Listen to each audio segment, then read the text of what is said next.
Le manque de récupération n'est pas anodin. Lorsqu'il se prolonge dans le temps, il est associé à des risques bien réels. Fatigue cardiovasculaire, troubles métaboliques, inflammation chronique et une vulnérabilité accrue du corps face aux efforts et au stress.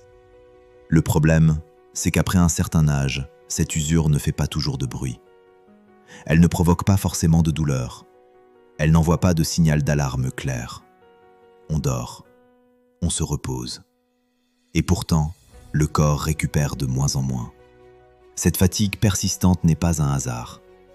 Elle repose sur des mécanismes précis, invisibles, qui agissent en profondeur sur notre énergie et notre capacité à récupérer. Dans cette vidéo, nous allons comprendre le rôle de l'ATP, des mitochondries, du système lymphatique, de l'inflammaging, du NAD et des cellules sénescentes, pour mieux comprendre ce qui se passe réellement dans l'organisme. Et surtout, à la fin de cette vidéo, vous comprendrez comment ces mécanismes s'enchaînent et comment éviter que cette usure silencieuse ne mène à un épuisement durable. L'objectif de cette vidéo n'est pas de faire peur, ni d'annoncer une fatalité. Il est de comprendre. Comprendre pourquoi, avec le temps, le corps peut continuer à fonctionner normalement, tout en récupérant de moins en moins. Nous allons avancer étape par étape, avec des explications simples, sans discours médical, sans promesses irréalistes. Vous allez découvrir ce qui s'use en priorité, pourquoi cela reste longtemps invisible, et surtout ce que cette compréhension change pour éviter que la fatigue ne s'installe durablement. Commençons par ce qui passe le plus souvent inaperçu. Ce qui rend cette usure difficile à comprendre, c'est qu'elle ne provoque pas forcément de douleur. Le corps continue de fonctionner. On peut marcher, réfléchir, dormir, travailler. Mais certaines réserves internes commencent à diminuer, un peu comme une batterie qui se vide lentement, sans jamais tomber brutalement à zéro. Cette usure concerne avant tout la capacité du corps à encaisser, à récupérer et à s'adapter au stress physique et mental.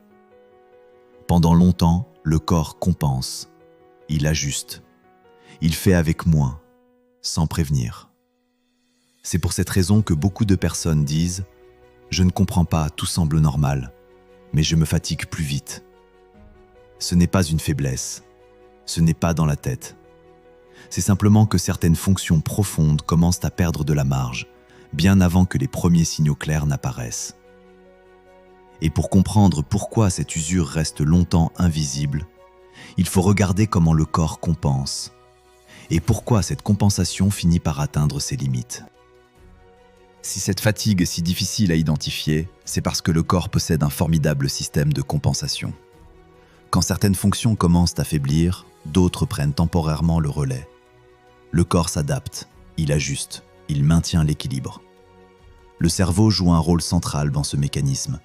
Il apprend à faire avec moins, à filtrer certains signaux et à repousser les limites sans déclencher d'alerte immédiate.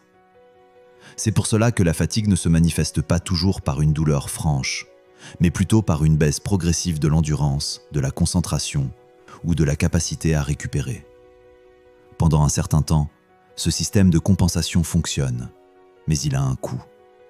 Plus il dure, plus il sollicite des mécanismes profonds, et plus il épuise les réserves internes. C'est là que beaucoup de personnes ont cette impression étrange. Je tiens, mais je sens que ça me demande plus d'efforts qu'avant. Pour comprendre ce qui est réellement sollicité en profondeur, il faut maintenant s'intéresser à ce qui baisse en premier, avant même la force ou la volonté. Contrairement à ce que l'on croit souvent, ce qui baisse en premier n'est ni la force, ni la motivation, ni même la volonté. Ce qui diminue d'abord, c'est la capacité du corps à produire et à gérer son énergie. On peut encore faire les mêmes gestes, mais ils coûtent plus cher. Ils demandent plus de récupération. Ils laissent une fatigue plus longue. C'est pour cela que certaines personnes disent « Je peux encore faire les choses, mais je mets plus de temps à m'en remettre ». Cette baisse d'énergie ne se voit pas toujours à l'extérieur, mais elle se ressent à l'intérieur, dans l'endurance, dans la résistance au stress et dans la capacité à repartir après un effort. Le problème, c'est que cette perte d'efficacité énergétique passe longtemps inaperçue. Le corps compense. Il puise dans ses réserves. Et tant que ces réserves existent, aucun signal d'alarme clair n'apparaît. Pour comprendre pourquoi l'énergie devient un point central, il faut maintenant regarder ce qui, à l'intérieur des cellules, produit et régule cette énergie au quotidien. Quand on parle d'énergie, on pense souvent au sommeil, à l'alimentation ou au repos. Mais l'énergie du corps se joue surtout à un niveau beaucoup plus profond. À l'intérieur de presque toutes nos cellules, il existe de petites structures appelées mitochondries. Leur rôle principal est de produire l'énergie nécessaire au fonctionnement du corps. On peut les voir comme des centrales énergétiques microscopiques. Elles transforment ce que nous mangeons et respirons en énergie utilisable pour les muscles, le cerveau et les organes. Avec le temps, ces centrales deviennent souvent moins efficaces. Elles produisent moins d'énergie et surtout, elles gèrent moins bien l'effort et la récupération. Résultat, le corps peut encore fonctionner normalement, mais chaque effort coûte davantage et la fatigue met plus de temps à disparaître. Ce phénomène est discret, progressif et longtemps compensé. C'est pour cela que beaucoup de personnes ont l'impression de tenir le coup, tout en se sentant de plus en plus à plat. Pour comprendre pourquoi cette production d'énergie devient moins efficace, il faut maintenant s'intéresser à la forme même de cette énergie et à la manière dont le corps l'utilise au quotidien. L'énergie produite par les mitochondries prend une forme précise. Cette forme s'appelle l'ATP. L'ATP est, en quelque sorte, la monnaie énergétique du corps. Chaque mouvement, chaque pensée, chaque réparation cellulaire consomme de l'ATP. Le sommeil joue un rôle essentiel, mais il ne sert pas uniquement à se reposer. Il permet surtout au corps de rééquilibrer la production et l'utilisation de cette énergie. Le problème, c'est qu'avec le temps, ce mécanisme devient moins efficace. On peut dormir suffisamment en durée, sans pour autant restaurer complètement les réserves d'ATP. La récupération est alors partielle.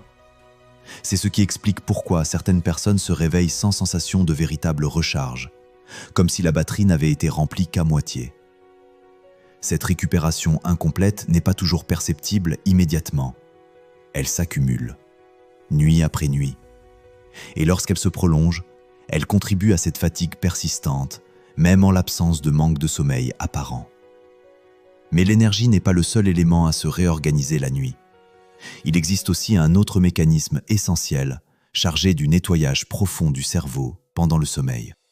Pendant longtemps, on a cru que le cerveau ne faisait que se reposer la nuit. En réalité, il profite surtout du sommeil profond pour se nettoyer. Ce nettoyage repose sur un mécanisme appelé le système glymphatique. C'est un réseau qui permet d'éliminer certains déchets produits par l'activité cérébrale. Ce système fonctionne principalement lorsque le cerveau est en sommeil profond. C'est à ce moment-là que les échanges sont les plus efficaces. Avec le temps, la quantité et la qualité du sommeil profond ont tendance à diminuer. Le nettoyage devient alors moins complet. Résultat, le cerveau peut se réveiller moins clair, moins reposé et plus sensible à la fatigue mentale, même après une nuit apparemment correcte. Ce phénomène ne provoque pas forcément de symptômes brutals. Il agit lentement, par accumulation. C'est l'une des raisons pour lesquelles la récupération mentale et physique peut sembler incomplète avec le temps. Mais l'énergie et le sommeil ne sont pas les seuls facteurs en jeu. Il existe aussi un climat interne, plus discret encore, qui consomme de l'énergie en continu. Il existe une autre forme d'usure, encore plus discrète, qui consomme de l'énergie en permanence. On l'appelle l'inflammaging. Il s'agit d'une inflammation légère, de bas niveau, qui peut s'installer progressivement avec l'âge, même en l'absence de maladie ou d'infection. Cette inflammation n'est pas forcément ressentie. Elle ne provoque pas toujours de douleur, mais elle mobilise en continu les ressources du corps. Chaque jour, une partie de l'énergie disponible est utilisée pour gérer ce climat inflammatoire discret. Résultat, il reste moins d'énergie pour la récupération, pour l'effort et pour l'adaptation au stress. C'est pour cela que certaines personnes ont l'impression de fonctionner normalement tout en se sentant lentement vidées de leur énergie. L'inflammaging n'est pas une maladie, mais un terrain, un contexte biologique silencieux qui peut accentuer la fatigue et ralentir la récupération. Et ce climat interne est souvent entretenu par des mécanismes encore moins visibles, au niveau même des cellules. Avec le temps, certaines cellules cessent de fonctionner normalement. Elles ne meurent pas, mais elles ne remplissent plus pleinement leur rôle, On les appelle des cellules sénescentes. Le problème n'est pas seulement qu'elles deviennent moins efficaces, mais qu'elles continuent à envoyer des signaux autour d'elles. Ces signaux entretiennent un climat inflammatoire discret qui perturbe le fonctionnement des tissus voisins et augmente la dépense énergétique globale du corps. Autrement dit, le corps doit travailler plus pour maintenir un équilibre qui était auparavant plus simple. Ce phénomène est lent, progressif et longtemps invisible. Il ne provoque pas forcément de symptômes immédiats, mais il contribue à cette impression diffuse de fatigue qui s'installe sans cause évidente. Ces cellules ne sont pas une fatalité, mais leur accumulation modifie le terrain biologique et rend la récupération plus coûteuse. Pour comprendre pourquoi ce terrain devient plus exigeant, il faut maintenant s'intéresser à une autre molécule clé, directement impliquée dans les mécanismes de réparation. Lorsque plusieurs mécanismes sollicitent en permanence le corps, une question se pose naturellement. Comment l'organisme se répare-t-il encore efficacement ? C'est ici qu'intervient une molécule centrale, souvent méconnue du grand public, mais essentielle à l'équilibre cellulaire. On l'appelle le NAD, pour nicotinamide adénine dinucléotide. Cette molécule joue un rôle clé dans la production d'énergie, mais aussi dans les mécanismes de réparation et d'adaptation des cellules. Sans NAD en quantité suffisante, ces processus deviennent moins efficaces. Avec le temps, les niveaux de NAD ont tendance à diminuer progressivement. Ce n'est pas brutal, mais suffisamment lent pour passer inaperçu. Lorsque cette molécule devient moins disponible, le corps continue de se réparer, mais il met plus de temps. La récupération est plus lente, moins complète et demande davantage d'énergie. Il est important de le préciser, le NAD n'est pas une explication unique.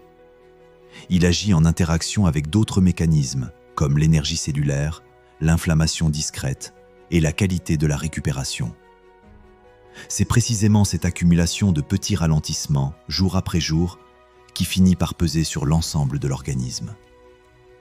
Et pour comprendre pourquoi cette usure ne se manifeste pas d'un coup, mais s'installe lentement dans le temps, il faut maintenant s'intéresser à la manière dont ces mécanismes s'additionnent.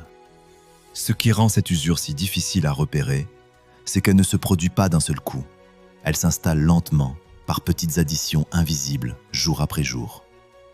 Chaque mécanisme pris isolément, énergie un peu moins disponible, récupération un peu plus lente, inflammation discrète, réparation moins efficace, reste souvent supportable. Mais lorsqu'il s'additionne, le corps doit fournir de plus en plus d'efforts pour maintenir le même niveau de fonctionnement. C'est à ce moment-là que beaucoup de personnes ont le sentiment de tenir, sans vraiment se sentir solides. La fatigue ne vient pas d'un événement précis, mais d'une accumulation. Une succession de récupérations incomplètes qui finissent par peser sur l'ensemble de l'organisme. Le plus trompeur, c'est que cette accumulation peut durer longtemps sans provoquer de signal clair. Le corps compense, il ajuste, jusqu'au moment où la marge devient trop faible. Comprendre ce mécanisme est essentiel, car il explique pourquoi la fatigue ne disparaît pas simplement en dormant plus ou en se reposant davantage. Et c'est justement à ce stade qu'une question devient centrale. Comment repérer les signaux discrets avant que l'épuisement ne s'installe durablement ? Lorsque l'usure est progressive, les signaux ne sont ni spectaculaires ni évidents. Ils s'installent doucement, au point d'être souvent interprétés comme normaux. Par exemple, une récupération qui demande plus de temps qu'avant, une endurance qui diminue sans raison apparente, ou cette sensation de devoir se relancer plus souvent dans la journée. D'autres signes sont encore plus subtils. Un esprit moins clair au réveil, une fatigue mentale après des tâches simples, ou une sensibilité accrue au stress et aux imprévus. Pris isolément, ces signaux semblent anodins. Mais ensemble, ils indiquent que le corps fonctionne avec moins de marge. Le piège, c'est de s'y habituer, de les intégrer comme faisant partie du quotidien. Or, ces signaux sont précieux. Ils ne signifient pas que tout va mal, mais que la récupération devient plus exigeante. Les repérer tôt change profondément la suite, car cela permet de comprendre ce qui doit être préservé avant que l'organisme ne bascule dans une fatigue durable. C'est justement cette compréhension globale qui ouvre la dernière étape de cette vidéo. Si cette vidéo a un objectif, ce n'est pas d'alarmer, mais de redonner de la lisibilité. Lorsque l'on comprend ce qui s'use réellement, la fatigue cesse d'être floue. Elle devient compréhensible. L'énergie cellulaire, la récupération nocturne, le nettoyage du cerveau, l'inflammation discrète et les mécanismes de réparation forment un ensemble cohérent. Ce n'est jamais un seul élément, mais leur interaction qui finit par peser sur l'organisme. Comprendre cela change la perspective. On ne cherche plus à tenir coûte que coûte, ni à forcer un corps fatigué. On commence à préserver ce qui compte vraiment, la capacité à récupérer, à s'adapter et à maintenir une marge d'énergie suffisante. Cette compréhension n'est pas une solution miracle, mais un point d'appui. Elle permet d'agir avec plus de cohérence, de faire des choix plus respectueux du corps et d'éviter que la fatigue ne s'installe durablement. C'est cette logique de compréhension et non de lutte qui permet de traverser le temps avec plus de stabilité.